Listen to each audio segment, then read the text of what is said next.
খাল ভরাট করে ওনারা এখানে তারা লাইন নিচ্ছে। এলাকা ডুবে যাবে। নিষ্কাশনের জন্য যেটা সিটি কর্পোরেশন মনে করতেছে সেটি তো আমাদের জন্য প্রযোজ্য না। কোনো প্রকার অনুমতি ছাড়া যে জলাশয় ভরাট করেছে সেটা আমাদের আইনের ব্যত্যয় হয়েছে। জলাবদ্ধতা, জলজট যাই বলা হোক, বর্ষাকালে রাজধানীর অধিকাংশ এলাকার মানুষের ভোগান্তির কারণ। অপরিকল্পিত নগরায়ন আর নির্বিচারে জলাধার ভরাটের মাশুল দিতে হচ্ছে প্রতিনিয়ত। এরই মধ্যে নতুন করে আবারও হাত পড়েছে নগরের জলে। রাজধানীর বিমানবন্দর রেলওয়ে স্টেশন সংলগ্ন জলাধার ভরাট করে চলছে স্টেশনের বর্ধিতাংশ নির্মাণের কাজ।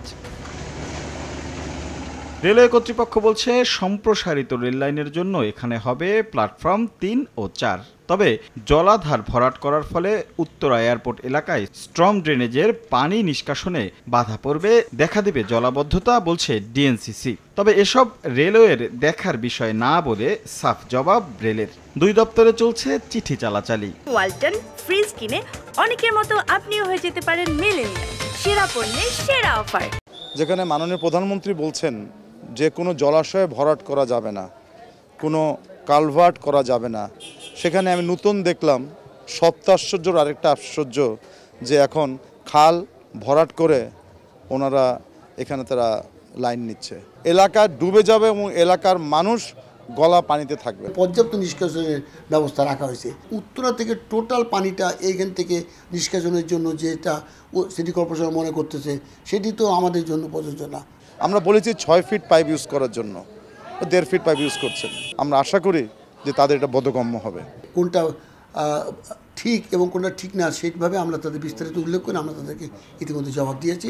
এদিকে রাজুক বলছে ড্যাপের নকশা অনুসারে এটি উন্মুক্ত জলাধার হিসেবে চিহ্নিত করা, তাই কোনোভাবেই অনুমতি ছাড়া তা ভরাট করা যাবে না। সরকারি প্রতিষ্ঠান হোক আর বেসরকারি প্রতিষ্ঠান হোক, কোনো ধরনের শ্রেণী পরিবর্তন করার বিষয়ে বিধিনিষেধ রয়েছে।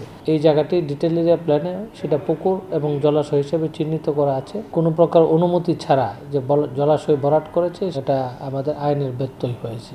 সংশ্লিষ্ট অংশীজনদের মতামতে শিগগিরই বিষয়টি নিয়ে প্রয়োজনে আইনি পদক্ষেপের কথা জানায় রাজধানী উন্নয়ন কর্তৃপক্ষ। এই পুরো জলাশয়টি ভরাট করে তৈরি হচ্ছে ১.৮ মিটারের এই কালভার্টটি। তাই স্বাভাবিকভাবেই প্রশ্ন উঠেছে, এই এলাকার পানি নিষ্কাশনের বিকল্প কি ব্যবস্থা থাকছে?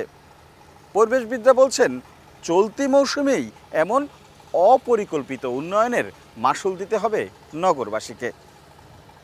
রাশেদ লিমন, সময় সংবাদ, ঢাকা।